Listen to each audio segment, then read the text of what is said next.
Assalamualaikum warahmatullahi wabarakatuh. Selamat datang di channel Sunyi Memanggil, tempat di mana kisah-kisah yang terkubur kembali bangkit dalam kegelapan malam.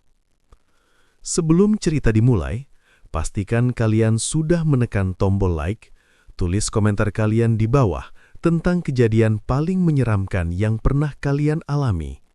Dan jangan lupa subscribe channel Sunyi Memanggil, agar kalian tidak ketinggalan cerita-cerita horor yang akan terus memanggil kalian setiap malam. Karena malam ini, sunyi tidak lagi sepi. Hujan turun tipis di desa Karangwedi saat Jaya mendorong gerobak kosong melewati jalan tanah yang becek.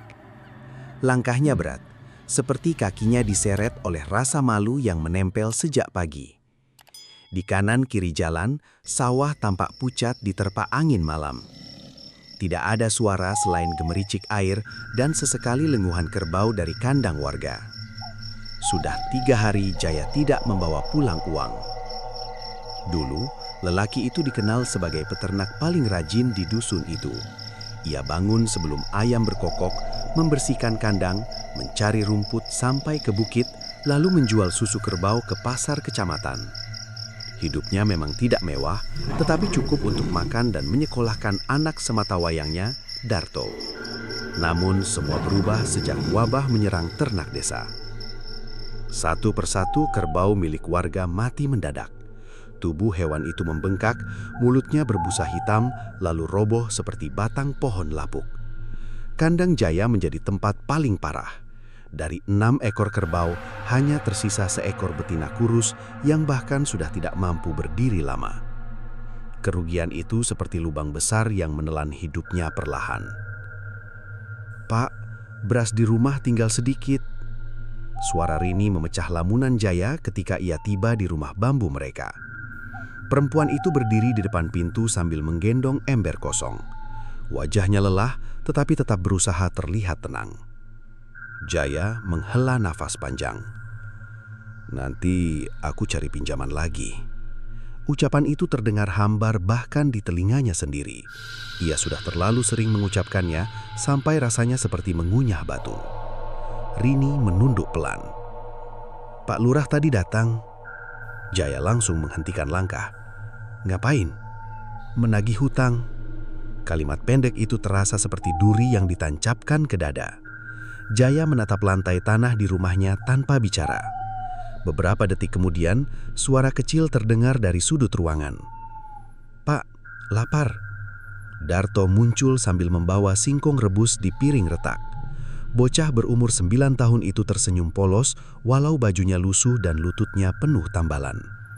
Melihat anaknya, hati Jaya terasa makin sesak. Ia teringat dulu pernah berjanji akan membuat Darto hidup lebih baik daripada dirinya.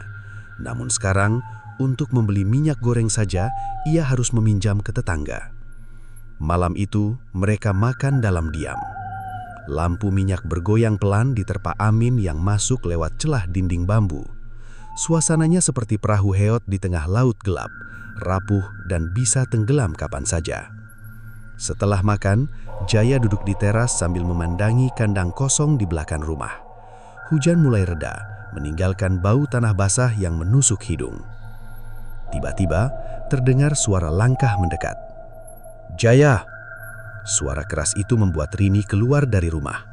Wajahnya langsung pucat saat melihat 3 lelaki berdiri di depan pagar bambu.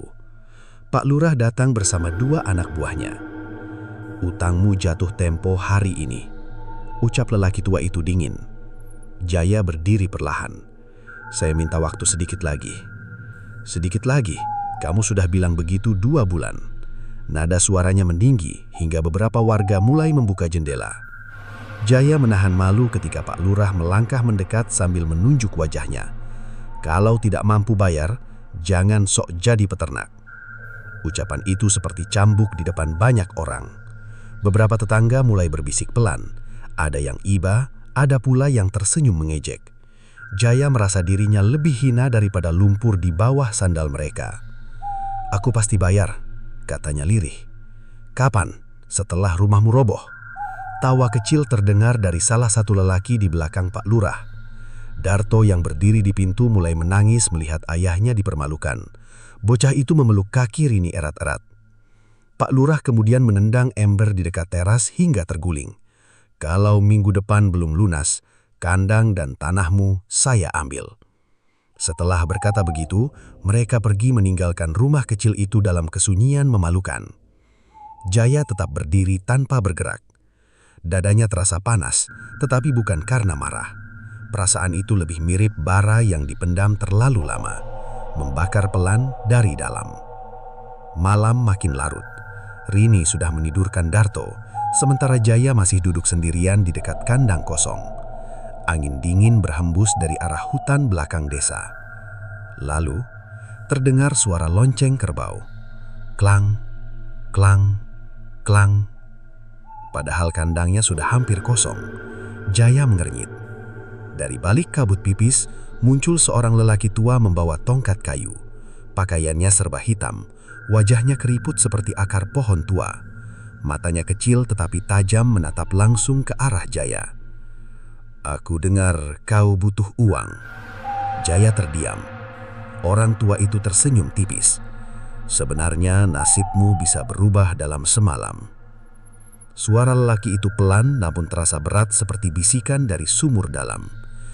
"Ada cara supaya kandangmu penuh lagi, bahkan lebih banyak dari milik seluruh warga." Jaya menelan ludah. "Apa maksudmu?" Orang tua itu melangkah mendekat sampai aroma tanah busuk tercium dari tubuhnya. "Kalau kau berani membuat perjanjian, kekayaan akan datang sendiri mencarimu." Angin malam berembus pelan ketika lelaki tua itu berdiri di depan kandang kosong milik Jaya. Sorot matanya tajam seperti paku berkarat yang menancap diam-diam ke dalam kepala. Tidak ada senyum ramah di wajah keriputnya, hanya ketenangan aneh yang justru membuat bulu kuduk meremang.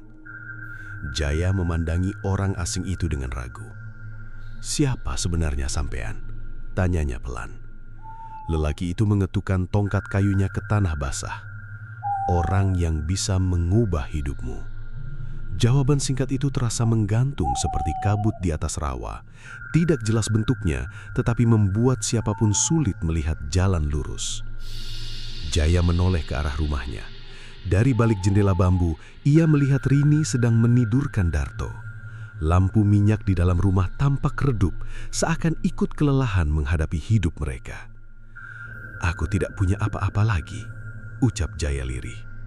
"Justru karena itu kau dipilih." Kalimat tersebut membuat dada Jaya terasa sempit. Lelaki tua itu lalu membuka kain hitam yang dia bawanya. Di dalamnya terdapat lonceng kecil berwarna kusam dan segenggam tanah bercampur abu. Ada tempat di belakang hutan bambu. Tempat itu sudah lama menunggu pemilik baru. Jaya mengernyit. Menunggu? Tempat yang lapar selalu menunggu orang putus asa. Malam semakin dingin. Suara jangkrik mendadak berhenti, membuat suasana sekitar terasa mati. Bahkan anjing-anjing desa tidak terdengar menggonggong seperti biasanya. Jaya sebenarnya ingin menolak, namun bayangan penghinaan dari Pak Lurah kembali muncul di kepalanya. Tatapan mengejek warga tadi siang terasa lebih menyakitkan daripada tamparan. Ia lelah hidup miskin, lelah merasa kecil di depan orang lain. "Apa yang harus kulakukan?" tanyanya akhirnya. Senyum tipis muncul di wajah lelaki tua itu. "Datang tengah malam nanti, sendirian." Jarum jam tua di rumah Jaya menunjukkan hampir pukul 12 malam saat lelaki itu keluar diam-diam. Langkahnya pelan agar tidak membangunkan Rini dan Darto. Kabut turun tebal di jalan desa. Pohon-pohon kelapa terlihat seperti bayangan raksasa yang berdiri membisu. Jaya mengikuti lelaki tua itu melewati pematang sawah, sungai kecil, lalu masuk ke hutan bambu di belakang desa. Semakin jauh berjalan, udara terasa makin pengap. Bau lumpur bercampur anyir memenuhi hidung. Suaranya pun berubah, tidak lagi desir daun atau suara serangga. Yang terdengar hanya denting lonceng kecil dari tangan lelaki tua itu. Klang, klang, klang. Bunyi itu menggema pelan seperti panggilan dari tempat gelap. Masih jauh? Tanya Jaya. Takut? Jaya diam. Lelaki tua itu terkekeh lirih. Orang miskin biasanya lebih takut pada lapar daripada setan. Ucapan itu membuat langkah Jaya terhenti sesaat. Namun ia kembali berjalan. Tidak lama kemudian mereka tiba di sebuah area terbuka di tengah hutan. Di sanalah Jaya melihat kandang tua berukuran besar berdiri miring seperti bangunan yang hampir roboh. Kayunya hitam dan penuh lumut. Atap jeraminya berlubang di banyak bagian. Namun yang membuat Jaya merinding bukan bentuk kandangnya, melainkan suara dari dalam. Lenguhan kerbau terdengar berat dan panjang. Anehnya, suara itu sesekali terdengar menyerupai rintihan manusia. Jaya mematung. Ada berapa kerbau di sana? Lelaki tua itu menyenyum tanpa menjawab. Ia membuka pintu kandang perlahan. Kriet. Bau busuk langsung menyembur keluar seperti udara dari kuburan lama. Jaya spontan menutup hidungnya. Di dalam kandang hanya ada satu kerbau besar berwarna hitam pekat. Tubuhnya kurus, tetapi tanduknya panjang melengkung tajam. Kedua matanya merah samar di tengah gelap. Kerbau itu menatap Jaya tanpa berkedip. Anehnya, tatapan hewan itu terasa seperti manusia yang sedang mengamati mangsa. Ini penjaganya, bisik lelaki tua. Jaya mundur setapak. Kerbau itu mendengus pelan hingga uap putih keluar dari hidungnya. Aku tidak suka tempat ini. Kekayaan memang jarang lahir dari tempat suci. Kalimat itu meluncur dingin seperti pisau. Lelaki tua itu lalu menggambar lingkaran di tanah menggunakan abu hitam. Ia menyuruh Jaya berdiri di tengahnya. Sekarang dengarkan baik-baik. Nada suaranya berubah berat. Mulai malam ini, kandangmu tidak akan pernah kosong. Rezeki akan datang tanpa dicari. Orang-orang yang dulu menghina akan berlutut memintamu bantuan. Jaya menelan ludah. Tapi ada syaratnya. Apa?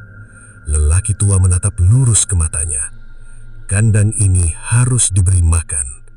Jaya mengernyit, bingung. Makan apa? Untuk pertama kalinya, lelaki tua itu tersenyum lebar. Namun senyum tersebut tidak terlihat menenangkan. Bibirnya seperti sobekan tipis di wajah tua yang kering. Nanti kau akan tahu sendiri. Belum sempat Jaya bertanya lagi, kerbau hitam di dalam kandang tiba-tiba mengamuk. Rantainya bergoncang keras, lenguhannya berubah mirip suara orang kesakitan. Lalu, dari bawah lantai kandang terdengar suara ketukan. Tok, tok, tok. Seperti ada seseorang terjebak di bawah tanah. Wajah Jaya langsung pucat. Itu suara apa? Lelaki tua memadamkan lampu minyaknya. Gelap langsung menyelimuti seluruh kandang. Kemudian bisikan pelan terdengar di dekat telinga Jaya. Itu suara orang-orang yang gagal menepati perjanjian. Fajar baru saja muncul ketika Jaya terbangun dengan tubuh penuh keringat dingin. Bayangan kandang tua di tengah hutan masih menempel di kepalanya seperti lumpur yang sulit dibersihkan. Suara ketukan dari bawah lantai kandang terus terngiang di telinganya. Tok, tok, tok. Ia duduk diam di tikar lusuh sambil memijat wajahnya. Sesaat Jaya mengira semua kejadian tadi malam hanyalah mimpi akibat tekanan hidup. Namun, ketika tangannya menyentuh saku celana, ia menemukan lonceng kecil kusam pemberian lelaki tua itu. Dadanya langsung terasa berat. Dari dapur terdengar suara Rini menyalakan tungku. "Pak, cepat bangun. Ada yang aneh." Nada suara istrinya terdengar tegang.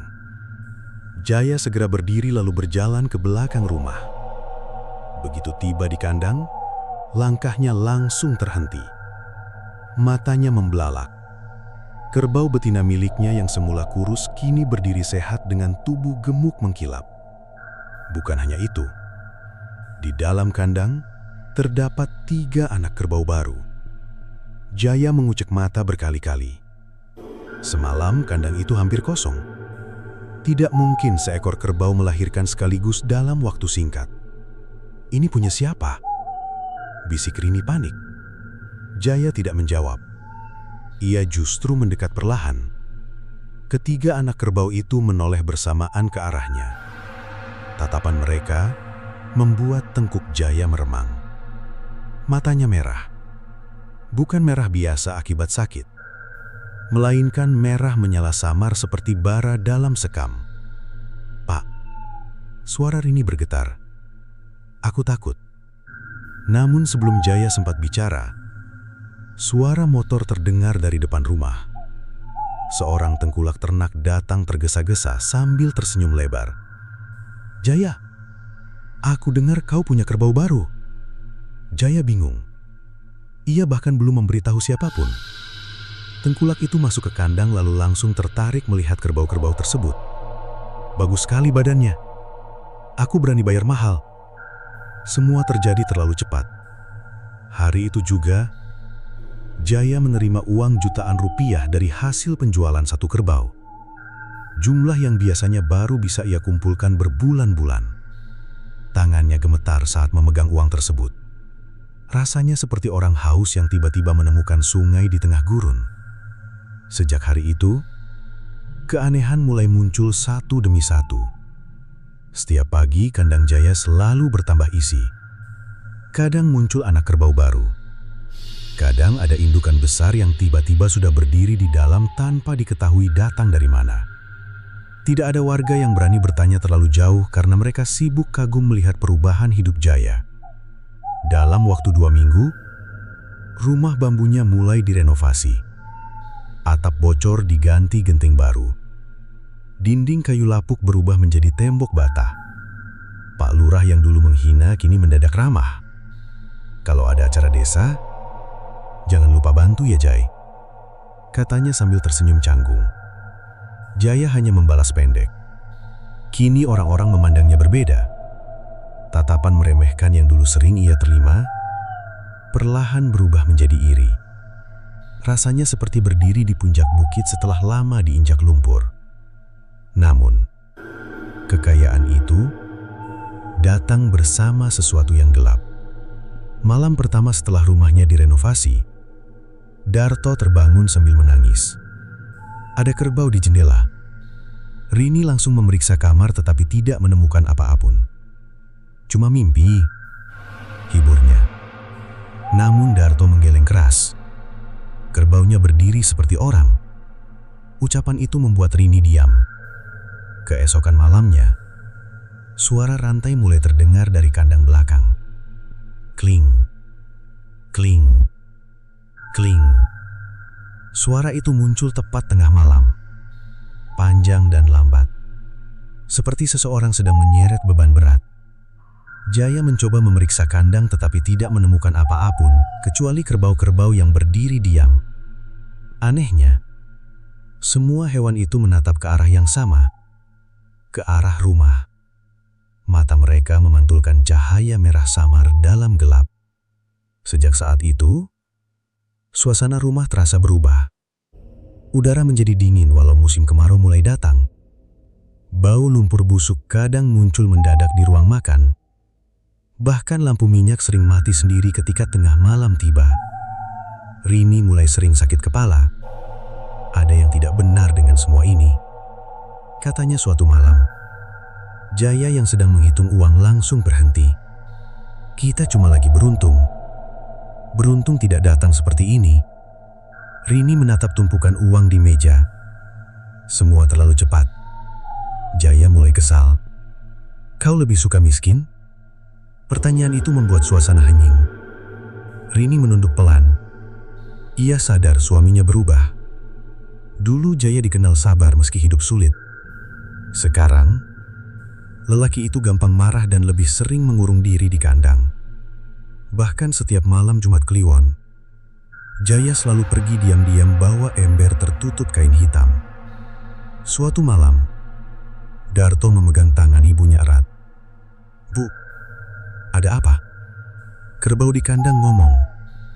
Rini senyum tipis meski hatinya tidak tenang. "Ngomong apa?" Wajah Darto mendadak pucat. Bocah itu menatap pelan ke arah jendela belakang rumah. Dia bilang, "Aku sebentar lagi ikut ke sana." Angin malam langsung berhembus masuk hingga lampu minyak bergoyang liar. Pada saat bersamaan, terdengar suara lenguhan panjang dari kandang. Namun kali ini bunyinya tidak seperti hewan. Suara itu terdengar mirip tawa manusia yang ditahan dalam tenggorokan. Desa Karangwedi yang biasanya tenang mulai berubah seperti ladang yang diselimuti kabut buruk. Orang-orang tidak lagi duduk santai di gardu malam hari. Pintu rumah ditutup lebih cepat. Anak-anak dilarang bermain setelah matahari tenggelam. Semua bermula dari hilangnya Raka, bocah 8 tahun anak penjual kayu. Malam itu hujan turun rintik-rintik ketika Raka pamit membeli minyak goreng ke warung dekat ujung desa. Jaraknya tidak sampai 5 menit berjalan kaki. Namun hingga larut malam, bocah itu tidak pernah pulang. Warga langsung mencari ke seluruh penjuru kampung. Mereka menyusuri sungai, kebun singkong, sampai area pematang sawah menggunakan obor bambu. Suara panggilan menggema di tengah dingin malam. "Raka! Raka!" Namun, yang ditemukan hanya sandal kecil berlumpur di dekat jalan menuju hutan bambu. Keesokan paginya, desa mendadak gempar. Di dekat sandal itu terdapat jejak kaki kerbau besar. Bukan jejak biasa. Tapaknya jauh lebih dalam, seolah makhluk yang meninggalkannya memiliki tubuh seberat batu besar. Anehnya lagi, jejak tersebut hanya muncul beberapa meter lalu menghilang begitu saja. Mustahil ada kerbau masuk hutan malam-malam begini, gumam salah satu warga. Namun rasa takut belum berhenti di situ. 2 hari kemudian, anak perempuan milik tukang jahit desa juga hilang. Lalu kejadian serupa kembali terulang. Jejak kaki kerbau selalu ditemukan di dekat lokasi terakhir korban. Desa mulai dipenuhi bisik-bisik menyeramkan. Ada yang mengatakan hutan bambu dihuni demit penjaga tanah. Ada pula yang percaya makhluk pesugihan sedang mencari tumbal. Nama Jaya mulai ikut disebut pelan-pelan, sebab sejak hidupnya mendadak kaya, keanehan mulai bermunculan di desa. Dulu dia miskin setengah mati, sekarang duitnya kayak air. Jangan-jangan. Bisikan itu menyebar seperti api menyambar ilalang kering. Namun tidak ada yang berani menuduh langsung. Jaya sendiri mulai merasa tertekan. Meski uang terus mengalir, ketenangan hidupnya perlahan hilang. Setiap malam suara rantai dari kandang makin keras. Kling, kling, kling. Kadang terdengar sampai ke ruang tengah rumah. Kerbau-kerbau di belakang rumah juga makin aneh. Hewan-hewan itu sering berdiri diam menghadap pintu rumah selama berjam-jam tanpa bergerak. Matanya merah menyala saat terkena cahaya lampu minyak, seperti sedang mengawasi sesuatu. Suatu malam, Rini terbangun karena mendengar suara langkah kecil di luar kamar. Ia mengira Darto pergi ke dapur. Namun ketika membuka pintu, tubuhnya langsung membetu. Darto sedang berdiri di halaman belakang menghadap kandang. Bocah itu diam tanpa berkedip. Lumpur hitam menempel di kedua telapak kakinya. "Darto!" Rini segera menarik tubuh anaknya menjauh. "Ngapain di luar malam-malam?" Darto menoleh perlahan. Matanya kosong seperti orang melamun terlalu jauh. "Ada yang manggil, Bu." Ucapan itu membuat tengkuk Rini dingin. "Siapa?" "Kerbaunya." Rini langsung membawa Darto masuk rumah. Tubuh bocah itu terasa sangat dingin, seperti baru keluar dari sungai tengah malam. Saat hendak menutup pintu belakang, Rini sempat melirik ke arah kandang, dan ia melihat sesuatu. Di sela-sela kayu kandang, ada sosok tinggi besar berdiri dalam gelap. Sepasang mata merah menyala menatap lurus ke arahnya. Rini spontan menutup pintu keras-keras sambil gemetar. Keesokan paginya, ia menceritakan semuanya pada Jaya. Namun suaminya justru terlihat marah. "Jangan mulai aneh-aneh. Aku lihat sendiri. Itu cuma perasaanmu." Rini terdiam. Ia sadar perubahan Jaya makin mengkhawatirkan. Lelaki itu sekarang lebih sering berada di kandang dibanding di rumah.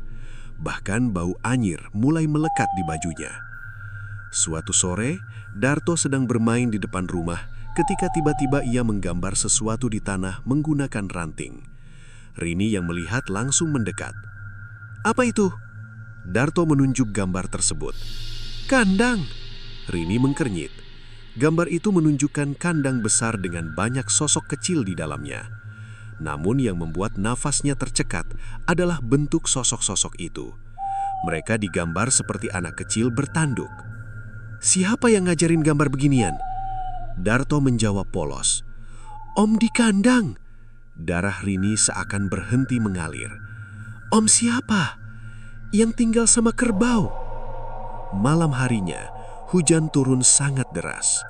Angin membuat dinding rumah bergetar pelan. Saat sedang menidurkan Darto, Rini mendengar suara samar dari arah belakang rumah. Tangisan, pelan, lemah, seperti suara anak kecil meminta tolong. Rini segera keluar membawa lampu minyak. Langkahnya pelan menuju kandang. Semakin dekat, bau busuk semakin kuat. Campuran lumpur, darah, dan bangkai. Tangisan itu masih terdengar. "Tolong!" Suara itu berasal dari dalam kandang. Rini memberanikan diri mengintip luat sela kayu. Lampu minyak di tangannya hampir jatuh. Di dalam kandang, Jaya sedang berdiri membelakangi pintu sambil memegang ember besar berisi cairan merah pekat. Sementara di depannya, kerbau hitam raksasa itu sedang menjilati lantai penuh darah. Dan di sudut kandang, Rini melihat benda kecil terikat rantai. Benda itu bergerak pelan, seperti bentuk tubuh manusia. Tubuh Rini membeku di balik celah kayu kandang. Tangannya gemetar memegang lampu minyak sampai api kecil di ujung sumbu bergoyang liar. Nafasnya tercekat seperti ada tali yang melilit lehernya perlahan. Bau anyir di dalam kandang terasa semakin pekat. Di sudut ruangan yang gelap, sesuatu bergerak pelan sambil mengeluarkan suara rantai beradu dengan lantai tanah. Kling, kling, kling. Rini memicingkan mata, mencoba melihat lebih jelas. Jantungnya langsung seperti jatuh ke dasar sumur. Yang terikat di sudut kandang bukan hewan, melainkan tubuh seorang anak kecil. Tubuh itu kurus, penuh lumpur, dan kedua tangannya dirantai pada tiang kayu. Mulut bocah tersebut ditutup kain hitam. Matanya sembab karena menangis terlalu lama. Rini spontan menutup mulutnya sendiri agar tidak berteriak. Sementara itu, Jaya masih berdiri menghadap kerbau hitam raksasa di tengah kandang. Ember besar di tangannya berisi cairan merah pekat yang menetes perlahan ke lantai. Kerbau tersebut mendengus panjang. Uap hangat keluar dari hidungnya seperti asap dari tungku tua. Namun yang membuat Rini hampir pingsan adalah bentuk wajah makhluk itu. Dalam cahaya redup lampu gantung, kepala kerbau tersebut sesekali tampak berubah menyerupai manusia tua dengan kulit gosong dan mata merah cekung. Wajah itu tersenyum, senyum yang tidak pantas dimiliki manusia maupun hewan. Persembahan malam ini kurang. Suara berat tiba-tiba terdengar dari arah kerbau. Rini langsung membelakang. Makhluk itu bicara. Jaya menunduk cepat. Anak-anak desa mulai dijaga warga. Kalau begitu, cari lebih banyak darah. Nada suara makhluk itu berat seperti batu digeser di dalam tanah. Pesugihan tidak bisa kenyang hanya dengan ketakutan. Keringat dingin mengalir di pelipis Rini. Selama ini ia mengira Jaya hanya melakukan ritual aneh demi kekayaan. Namun kenyataannya jauh lebih mengerikan. Suaminya memberi makan sesuatu yang hidup di kandang terkutuk itu. Tiba-tiba, anak kecil yang dirantai tadi menangis keras. Makhluk kerbau itu langsung menoleh. Matanya menyala merah terang. Dalam satu gerakan cepat, lidah panjang berwarna hitam menjulur dari mulutnya lalu menyentuh wajah bocah itu. Tangisannya langsung berubah menjadi jeritan kesakitan. Rini tidak kuat lagi melihatnya. Ia mundur perlahan dengan kaki lemas. Namun tanpa sengaja, lampu minyak di tangannya membentur dinding kandang. Tok! Jaya langsung berbalik. Siapa di luar? Rini panik lalu berlari menembus hujan. Langkahnya terpeleset beberapa kali di tanah berlumpur. Dadanya naik turun seperti dikejar binatang buas. Dari belakang terdengar suara pintu kandang dibuka keras. "Rini!" Suara Jaya menggema di tengah malam. Namun Rini terus berlari sampai masuk rumah lalu mengunci pintu rapat-rapat. Tubuhnya gemetar hebat. Beberapa menit kemudian, Jaya pulang dengan wajah penuh amarah. "Kau ngapain ke kandang?" Rini mundur sambil menangis. "Itu anak siapa?" Jaya diam. "Apa yang sebenarnya kau pelihara di sana?" Suasana rumah langsung terasa dingin. Hujan di luar semakin deras seperti ribuan batu kecil menghantam atap. Akhirnya, Jaya duduk pelan di kursi kayu. Wajahnya terlihat lelah. "Aku tidak punya pilihan." "Pilihan apa sampai harus menculik anak orang?" "Kalau aku berhenti, kita semua mati." Bentakan itu membuat Rini terdiam. Untuk pertama kalinya, Jaya terlihat benar-benar ketakutan. Bukan takut miskin, melainkan takut pada sesuatu yang lebih besar dari dirinya sendiri. Dengan suara pelan, Jaya mulai bercerita.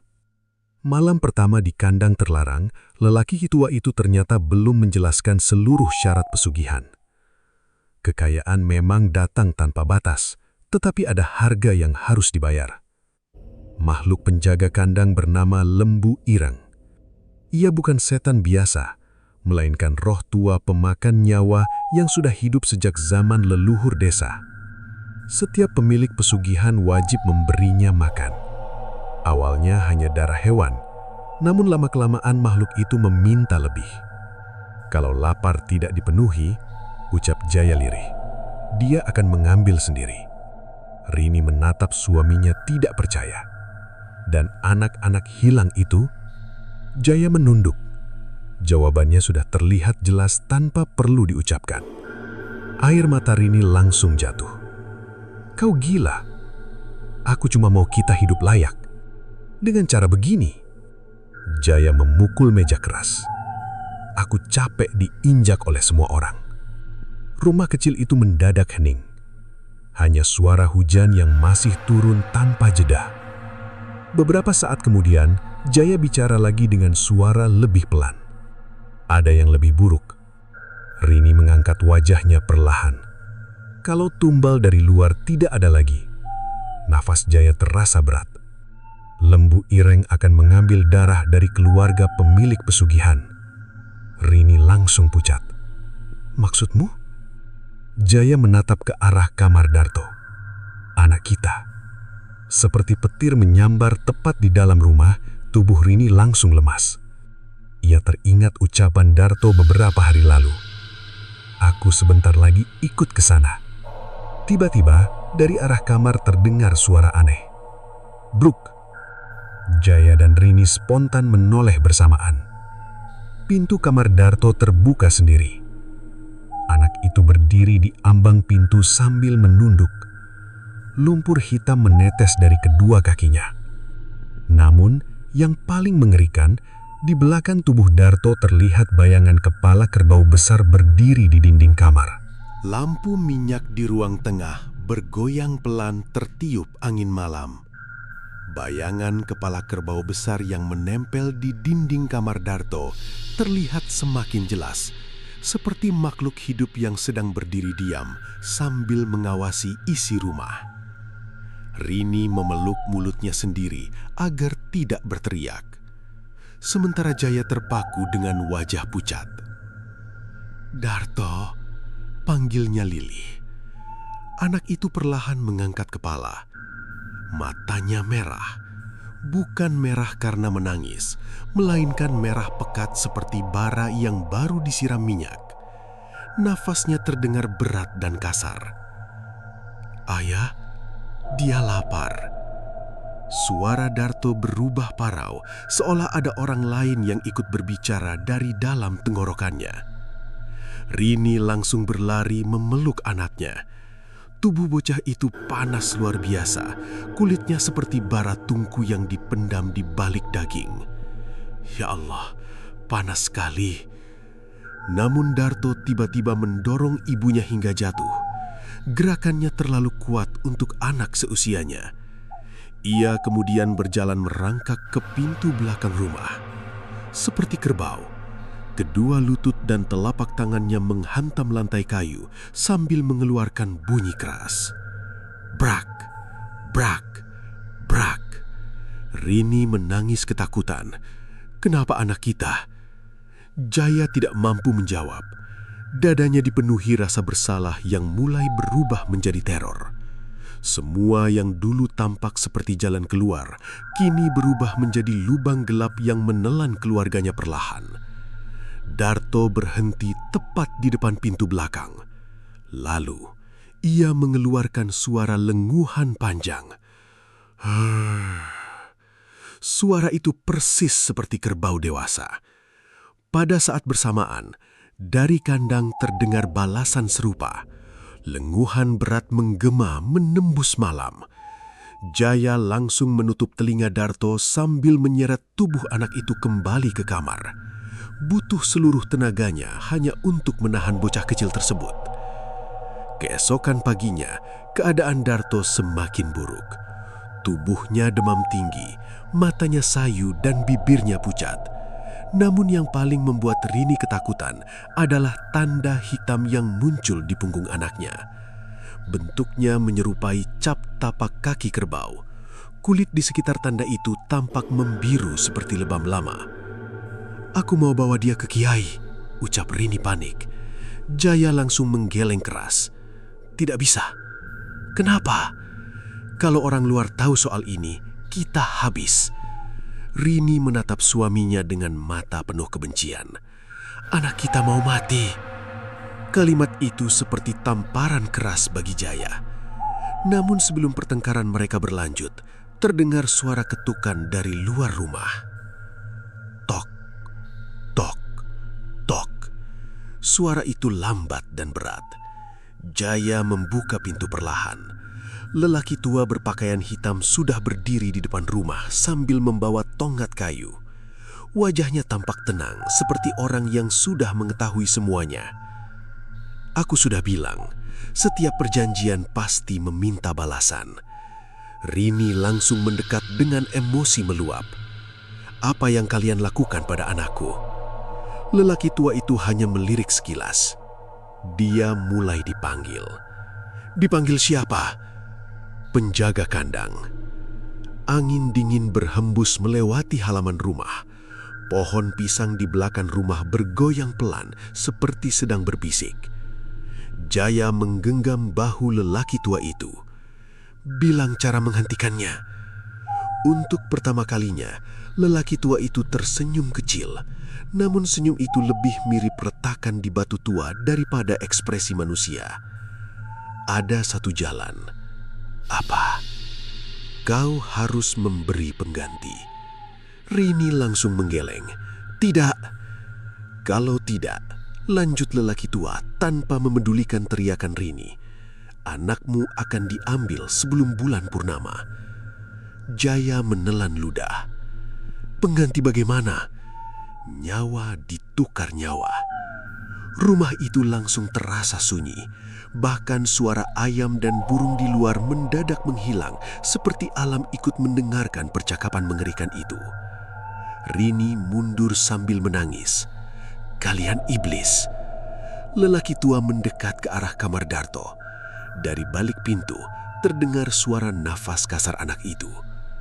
Hidungnya sudah mulai mencium bau kandang, gumam lelaki tua. "Apa maksudmu?" tanya Jaya. Kalau tanda di tubuhnya sudah sempurna, dia tidak akan lagi melihat manusia sebagai keluarga. Rini langsung masuk ke kamar. Darto sedang duduk di pojok sambil menunduk. Kukunya terlihat lebih hitam dari biasanya. Nafasnya pendek-pendek seperti hewan kelelahan.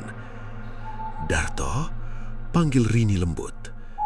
"Ibu, Air mata Rini jatuh mendengar suara normal anaknya kembali. Namun beberapa detik kemudian, Darto berbisik pelan. Ada anak-anak di kandang. Tubuh Rini langsung kaku. Mereka nangis terus. Tatapan Darto kosong menatap lantai.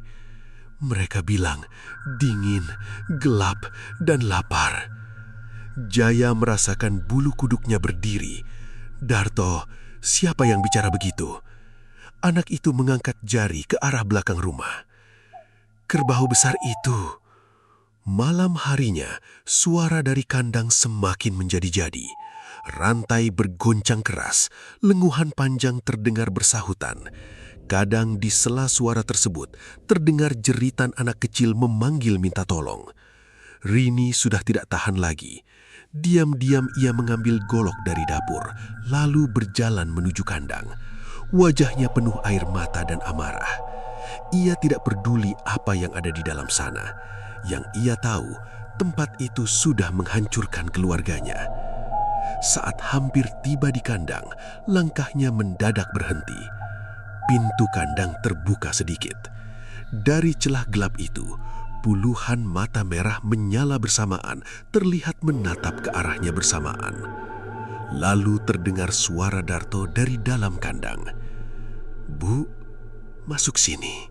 Rini berdiri kaku di depan kandang dengan golok gemetar di tangannya. Udara malam terasa berat seperti dipenuhi asap tak terlihat. Dari celah pintu kandang, puluhan mata merah masih menyala dalam gelap, bergerak pelan seperti bara yang hidup. "Bu, masuk sini." Suara Darto terdengar lagi. Pelan, dingin. Bukan seperti anak kecil yang memanggil ibunya, melainkan bisikan yang menyeret seseorang masuk ke lubang gelap. Rini mundur satu langkah. "Darto?" Tidak ada jawaban. Yang terdengar justru suara napas berat dari dalam kandang. Golok di tangan Rini terasa licin oleh keringat. Namun rasa takutnya perlahan berubah menjadi kemarahan. Tempat itu sudah merenggut ketenangan hidup mereka sedikit demi sedikit. Seperti rayap yang memakan rumah dari dalam, pesugihan itu menghancurkan keluarganya tanpa suara. Rini menggenggam golok lebih erat lalu mendorong pintu kandang. Bau busuk langsung menghantam wajahnya, campuran darah, lumpur, dan bangkai yang membusuk terlalu lama. Lampu minyak kecil tergantung di tengah kandang, membuat bayangan di dalam tampak bergerak liar di dinding kayu. Kerbau-kerbau hitam berdiri diam mengelilingi ruangan. Mata mereka menyala merah samar. Namun Darto tidak ada di sana. "Darto!" teriak Rini panik. Tiba-tiba, suara tawa kecil terdengar dari sudut kandang. Rini menoleh cepat. Lelaki tua berpakaian hitam duduk santai di atas tumpukan jerami. Senyumnya tipis seperti goresan pisau di kulit tua. "Kau akhirnya datang juga. Mana anakku?" "Dekat." Jawaban itu membuat Rini semakin marah. Ia mengacungkan golok. "Aku akan hancurkan tempat ini." Lelaki tua terkekeh pelan. "Kau pikir kandang ini bisa dibakar begitu saja?"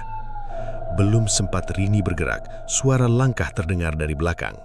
Jaya masuk dengan wajah tegang. "Rini, pulang. Aku gak akan tinggal diam lagi." Rini menunjuk semua isi kandang dengan mata penuh air mata. "Lihat tempat ini kuburan." Jaya menunduk. Wajahnya terlihat kacau seperti orang yang sudah lama kehilangan arah. "Aku sedang cari jalan keluar." "Jalan keluar? Anak-anak hilang karena perjanjian busukmu." Bentakan Rini menggema di seluruh kandang. Kerbau-kerbau di sekitar mereka mendengus bersamaan. Lelaki tua perlahan berdiri sambil bertumpu pada tongkat kayunya. "Kalian terlalu ribut." Tatapannya lalu mengarah pada Jaya. "Kau belum memberi makan penjaga kandang malam ini." Jaya menegang. "Aku belum dapat korban." Kalimat itu membuat Rini mematung. Dadanya sesak mendengar suaminya mengucapkan kata korban dengan begitu dingin. Seolah nyawa manusia hanya barang tukar. Lelaki tua mendekat perlahan. "Kalau sampai bulan purnama tiba dan tumbal belum ada, anakmu yang diambil." Rini langsung menarik napas gemetar. Namun anehnya, Jaya tidak terlihat terkejut. Sorot matanya justru berubah gelap. Kau bohong. Aku tidak pernah bohong. Suasana mendadak sunyi. Lalu lelaki tua itu terkekeh pelan. Seperti ayahmu dulu. Jaya langsung membeku. Apa? Rini menoleh bingung. Lelaki tua melangkah makin dekat hingga wajah keriputnya terlihat jelas di bawah lampu minyak. Dulu ayahmu juga berdiri di tempat ini. Jaya menggeleng pelan. Jangan ngawur. Dia pemilik kandang sebelum kau. Tubuh Jaya langsung terasa lemas. Kenangan lama mendadak muncul di kepalanya. Ayahnya memang meninggal misterius saat Jaya masih kecil. Warga desa hanya bilang lelaki itu hilang di hutan. Tidak pernah ada jasad, tidak pernah ada penjelasan. Lelaki tua itu tersenyum tipis. Ayahmu juga miskin, sama seperti kau. Rini menatap Jaya tidak percaya. Jadi keluargamu memang terlibat semua ini. Jaya mundur perlahan. Tidak mungkin. Dia bahkan memberikan ibumu sebagai tumbal pertama. Ucapan itu menghantam Jaya seperti petir. Enggak! Jaya berteriak sambil memegang kepala. Namun lelaki tua terus bicara tanpa belas kasihan. Ibumu dibawa ke kandang saat kau masih kecil. Sejak itu ayahmu kaya mendadak. Rini merasakan bulu kudutnya berdiri. Semua mulai terasa masuk akal. Kenapa ayah Jaya mendadak memiliki banyak ternak dulu? Kenapa keluarganya selalu dijauhi warga lama? Dan kenapa lelaki tua ini begitu mengenal Jaya? Kau siapa sebenarnya? Tanya Rini lirih. Lelaki itu tersenyum lebar. Aku darah dari keluarga kalian. Jaya membelalak. Mustahil. Aku ayahmu. Lampu minyak tiba-tiba padam. Gelap langsung memenuhi kandang. Rini menjerit kecil. Dalam kegelapan terdengar suara lenguhan keras bercampur tawa berat. Lalu cahaya merah perlahan muncul dari sudut kandang. Kerbau raksasa itu berdiri di belakang lelaki tua tersebut.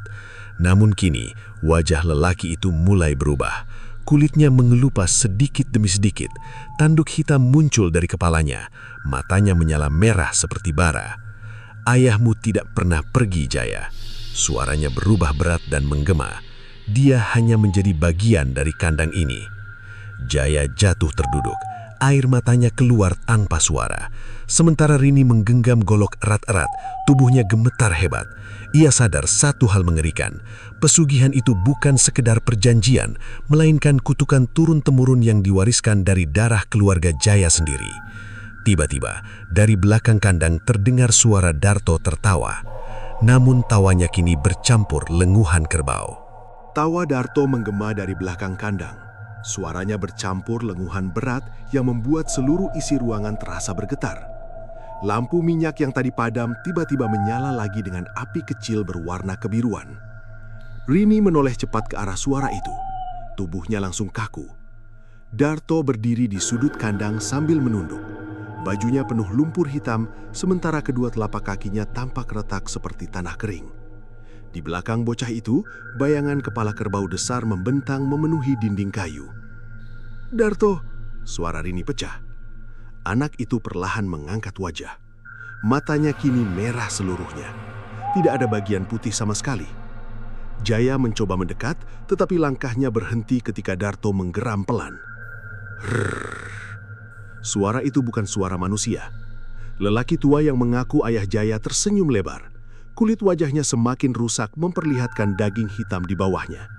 Tanduk kecil tumbuh di pelipis kepalanya seperti akar pohon yang keluar dari tanah. Akhirnya dia bangun juga. Rini memeluk tubuhnya sendiri. Apa maksudmu? Makhluk tua itu memandang Darto dengan tatapan hormat, bukan seperti melihat anak kecil. Dia bukan tumbal. Jaya mengernyit.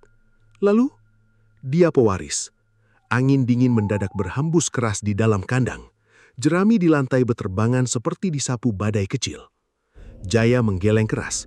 Tidak mungkin, dia anakku. Makhluk tua itu tertawa. Tawanya berat dan kasar seperti kayu patah. Kalau dia benar anakmu, lembu ireng sudah melahapnya sejak lama. Kalimat itu membuat darah Jaya terasa dingin. Rini menatap Darto dengan mata bergetar. Kenangan demi kenangan mendadak muncul di kepalanya. Saat Darto lahir 11 tahun lalu, hujan turun deras selama 3 hari tanpa berhenti. Bidan kampung sempat bilang ada keanehan pada bayi itu karena suhu tubuhnya sangat dingin. Malam setelah melahirkan, Rini juga pernah melihat bayangan kerbau berdiri di luar jendela rumah. Namun ia mengira itu hanya halusinasi karena kelelahan. Makhluk tua itu kembali berbicara. Dia dititipkan. Jaya membelalak. Apa? Bertahun-tahun lalu, penjaga kandang membutuhkan wadah baru. Lampu minyak kembali bergoyang. Kerbau-kerbau di sekitar kandang mulai mendengus pelan seperti mendengarkan cerita yang sama. Seorang perempuan dipilih untuk melahirkan darah penerus. Tatapan makhluk itu perlahan mengarah pada Rini. Tubuh perempuan itu langsung lemas. Tidak, kau tidak pernah merasa aneh? Angatmu tidak pernah sakit parah, tidak pernah takut gelap, dan selalu tertarik kepada kandang. Air mata Rini mulai jatuh. Ia teringat Darto kecil sering berjalan sendiri ke kandang sejak umur 3 tahun. Bocah itu bahkan pernah tidur di antara kerbau tanpa merasa takut. Darto juga sering berbicara sendiri saat malam, seolah ada yang menemaninya. Jaya mundur perlahan. Bohong, semua ini bohong. Namun makhluk tua itu mendekat sambil menatap tajam. Coba pikir, kenapa pesugihan langsung menerima darahmu? Karena dia sudah mengenali pewarisnya.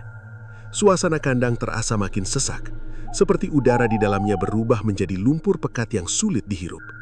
Tiba-tiba Darto berjalan maju. Setiap langkahnya meninggalkan jejak lumpur hitam di lantai kayu. Dia lapar, bisiknya. Suara bocah itu kini terdengar ganda. Ada suara lain yang ikut berbicara dari dalam tenggorokannya. Rini mencoba memeluk anaknya, tetapi Darto langsung menepis tangannya dengan kasar. "Jangan sentuh aku!" Bentakan itu menggema seperti 2 orang berbicara bersamaan. Tubuh Darto mulai berubah. Urat hitam muncul di lehernya. Kukunya memanjang tajam. Dari dahinya perlahan terlihat tonjolan kecil seperti tanduk yang mulai tumbuh. Jaya langsung panik. "Tidak, Darto, sadar!" Namun Darto justru menatap ayahnya dengan senyum aneh. Senyum yang sama seperti milik makhluk tua di depannya. "Ayah takut?" Kalimat itu membuat Jaya merinding. Karena suara tersebut bukan lagi suara anak kecil. Makhluk tua lalu berlutut di depan Darto. Sudah waktunya. Rini menangis histeris. "Kembalikan anakku." Namun makhluk itu tertawa kecil. "Dia tidak pernah benar-benar jadi milikmu." Tiba-tiba seluruh kerbau di kandang mengamuk bersamaan. Rantai berguncang keras. Lenguhan memenuhi udara seperti suara terompet kematian. Lantai kandang mulai bergetar. Brak, brak, brak. Dari bawah tanah terdengar suara anak-anak menangis bercampur jeritan panjang. Jaya akhirnya sadar. Semua kekayaan yang datang mendadak bukan hadiah, melainkan cara untuk membesarkan calon penjaga kandang. Dan dirinya selama ini hanyalah alat. Darto perlahan menoleh ke arah kandang paling belakang. Di sana, bayangan besar mulai muncul dari gelap. Sepasang mata merah terbuka perlahan. Lebih besar dari sebelumnya, lebih lapar. Lalu Darto tersenyum tipis sambil berbisik. "Aku ingat sekarang." Suara Darto menggema pelan di dalam kandang. "Aku ingat sekarang." Kalimat itu terdengar seperti pintu tua yang dibuka paksa setelah terkunci puluhan tahun. Udara di sekitar langsung berubah dingin.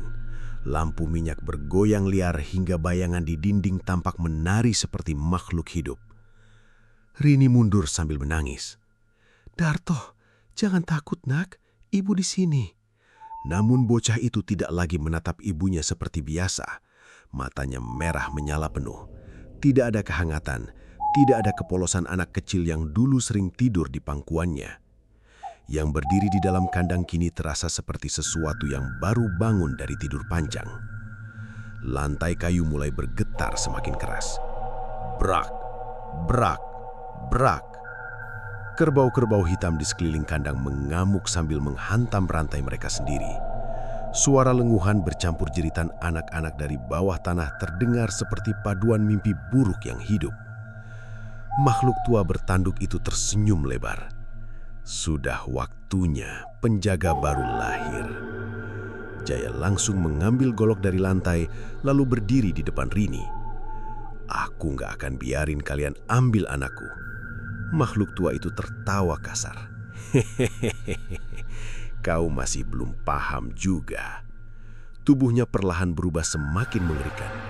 Kulit wajahnya robek sedikit demi sedikit hingga memperlihatkan daging hitam di bawahnya. Kedua matanya menyala seperti bara yang tertiup angin. Anak itu bukan manusia biasa. Jaya menggeleng sambil menggertakkan gigi. Dia tetap anakku. Dengan amarah penuh putus asa, Jaya langsung menyerang. Goloknya mengarah ke leher makhluk tua tersebut.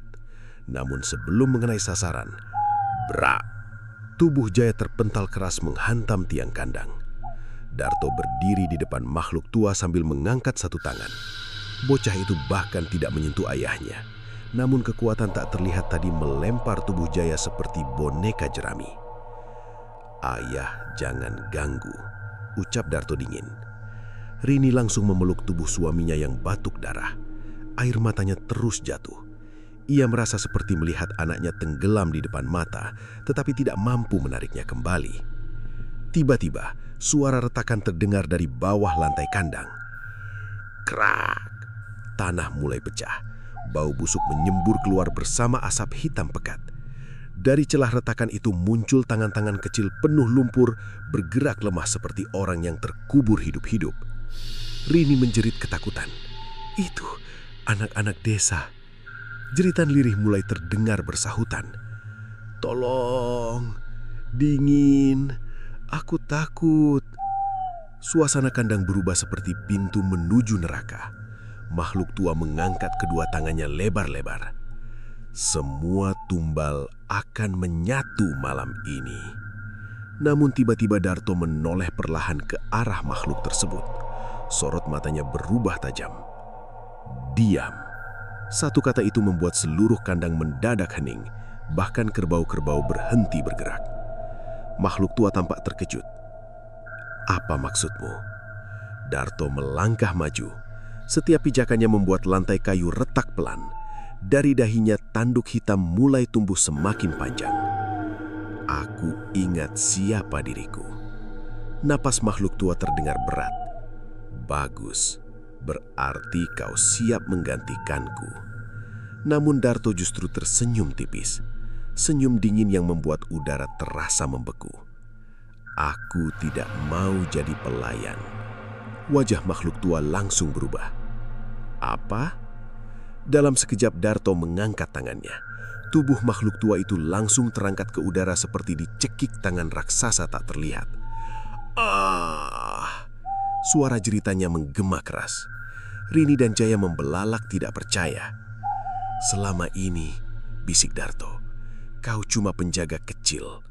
Matanya menyala semakin terang. Lalu, kerak!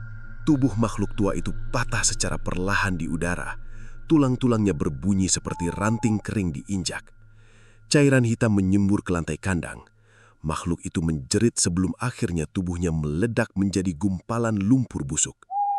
Semua kerbau di kandang langsung roboh bersamaan. Namun teror belum selesai. Darto kemudian menoleh ke arah Jaya.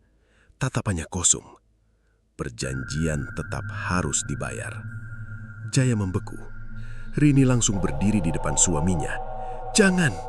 Namun lantai tanah tiba-tiba terbuka tepat di bawah kaki Jaya. Tangan-tangan hitam keluar lalu menarik tubuhnya perlahan. Jaya berteriak sambil mencoba bertahan. "Rini!" Rini memegang tangan suaminya erat-erat sambil menangis histeris. Namun tenaga makhluk dari bawah tanah jauh lebih kuat. Sebelum tubuhnya tenggelam seluruhnya, Jaya menatap istrinya dengan wajah penuh penyesalan. "Maafkan aku." Lalu tubuhnya lenyap ke dalam kegelapan. Suara jeritannya hilang bersama retakan tanah yang kembali menutup perlahan. Sunyi. Hanya suara tangis Rini yang tersisa. Darto berdiri diam beberapa saat. Kemudian ia menoleh kepada ibunya. Untuk sesaat, mata merahnya tampak melemah. "Ibu?" Suara itu kembali terdengar seperti suara anak kecil. Air mata Rini langsung jatuh deras. "Darto, pulang sama ibu." Namun sebelum Rini mendekat, tubuh Darto perlahan berubah menjadi kabut hitam. Sedikit demi sedikit hilang bersama angin malam. Yang tersisa hanya lonceng kerbau tua di lantai kandang. Kelang, kelang, kelang. Keesokan harinya, Kandang itu kosong. Tidak ada kerbau, tidak ada darah, tidak ada jejak mayat. Bahkan rumah mewah Jaya kembali menjadi bangunan bambu reyot seperti dulu. Warga desa hanya menemukan Rini duduk sendirian sambil memeluk lonceng kecil dengan tatapan kosong. Namun beberapa bulan kemudian, di desa lain yang jauh dari Karangwedi, seorang lelaki miskin membuka pintu rumahnya saat tengah malam. Di depan rumah berdiri seorang anak kecil berlumpur membawa lonceng kerbau. Anak itu tersenyum pelan, lalu berkata, "Bapak mau cepat kaya